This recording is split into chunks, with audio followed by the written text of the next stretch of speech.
Good morning. So today is the first day of the training. It's on a Monday morning and I'm super excited. So currently we are just going to have a breakfast which will roughly take close to 45 minutes, and then we'll be ushered into the training hall, and that is where the magic of feeds formulation is going to start. So I'm super excited and I can actually wait to see the whole thing, how it's going to turn out. It's quite surprising. It's around 7 a.m. and as you can be able to see, the sun is already up.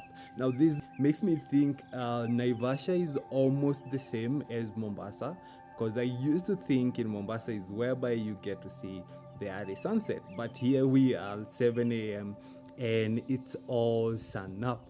For the environment, I mean, it looks super awesome. Let me just zoom in so you can be able to see how amazing this place looks like. And since it's going to be our home for the next 7 days, it will be interesting.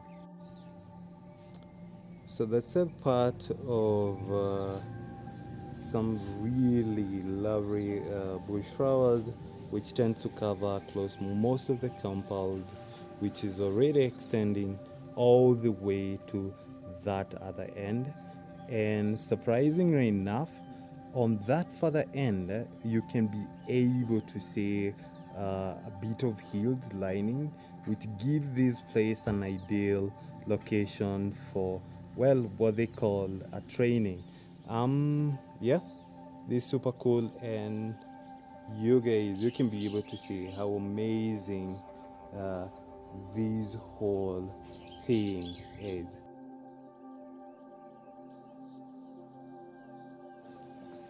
So I'm actually just going in, and this place is a lot of maize and actually look amazing, and wow.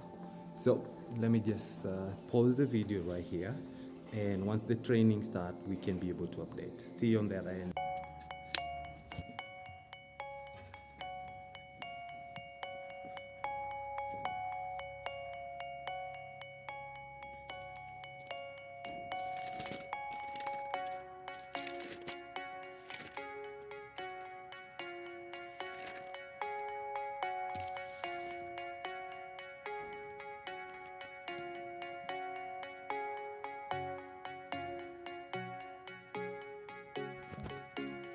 So ideally, the feeds formulation day one of the training has actually come almost to a close. Now, interesting enough is we couldn't be able to do the whole kind of recording, but what I'm going to do is tend to give some of the insight based on what we're able to go through today. And but the first thing is you need to understand the reason why that I'm attending this kind of a training, which will definitely take me for a whole 1 week.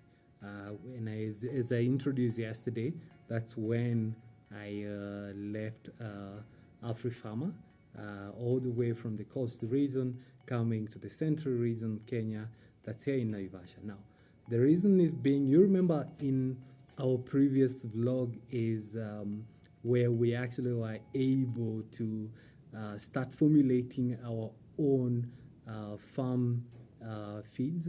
And this was caused by many reasons, one being it was becoming almost impossible to buy the normal feeds which we get from big companies. Now, this means the crisis at the farm, because you couldn't be able to increase profit margins, and as well this was becoming too costly. Now this gave us a reason why we needed to formulate our own feeds. Now what happened is, other than just formulating the feeds yourself, there are key critical things, and one of it is you need proper skills and knowledge in the area. And I remember some of the guys were asking, please just give us the formulation. What are you doing? What do you do? Now, for me to be able to do that, I also needed to attend to this kind of capacity building. This is to be able to know actually what contain the feeds, what kind of nutrients they are actually there, and what is actually the key role that these nutrients play. This morning we went through the introduction, what is Dairy Training Institute, which I'll actually give you that the DTI, what are they, what do they do. Obviously, it's a government institution and it's being used on aggregation and providing skills to dairy farmers and other farmers and even manufacturers, especially on the feeds formulation, and also to add value additions in milk processing to all aspiring entrepreneurs in agri-business space. Now, we also got to know most likely who are going to take us through this requirement and who they were. And also, interesting enough, we got to introduce the entrepreneurs, who they were, where they were coming from.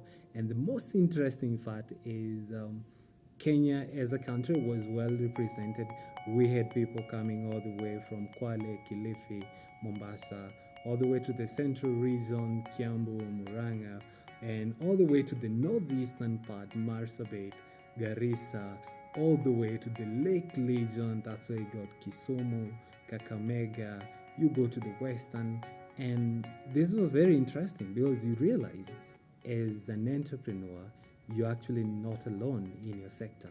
So when you guys come together, you can actually be able to exchange ideas, exchange insights, and eventually, this is what makes you grow.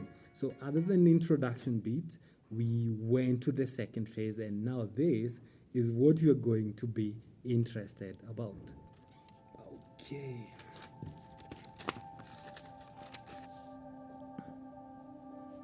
Now, on the part two is where we got to talk about the feeds value chain. Who are the key players who are actually involved in the value chain, and what are their roles in this value chain? And other than that, we got to understand what kind of activities that actually happen when you talk about the feeds formulation. For me, this was the most interesting bit, which actually I never even figure it, because I used just to think is get your raw materials, do the processing. Obviously, you have the right formula in place, but then this got interesting. I got to realize whatever you get, that is the finished product, it can actually be affected by these key prayers and some of these activities involved in the feeds value chain. Then, other than just understanding the key prayers, the role, we actually got to discuss through, and this was actually the first segment. Why do you formulate feed? Obviously, most of the farmers will be able to know. One is it has the economical value. This is you'll be able, of course, if you are into sales, you'll be able actually to create a business out of it. Then for the farmers themselves is as you saw, with the prices of feeds plummeting, with the big fish playing high game, so it becomes easier for you as a farmer. If you formulate your own feeds, it means you can be able to bring down the prices of feeds, which eventually it means, well, more increased and retained income on your part. And trust me, everybody in business, this is what they want. So on the feed formulation value chain, we got to know 4 key players, and one of them was the input suppliers. This is where the whole process starts. And actually, it's interesting. These are the producers, these are the farmers, the first person to be able to produce all these raw materials before they actually process in the factory, and before you even able to get them to the brokers and other people and middlemen who are actually involved in the whole process. Then we got to understand the processing element. For example, what activities are actually involved for you as a manufacturer, for you who is interested to formulate your own feed. So these are the processes from the grading, storing, getting the right formula, getting to ascertain the quality. Something else which was also interesting is also the role when it comes to packaging, branding, storage. At the end of this discussion, we actually got to touch on the key component. This is most of the times you hear farmers saying, I need quality feeds, but then that just becomes as a term. So we got to go deeper to know why do we ascertain the quality of feeds. And this can be able to help you to maintain the quality, because eventually if you don't know the quality, this becomes very hard. So how do you do this?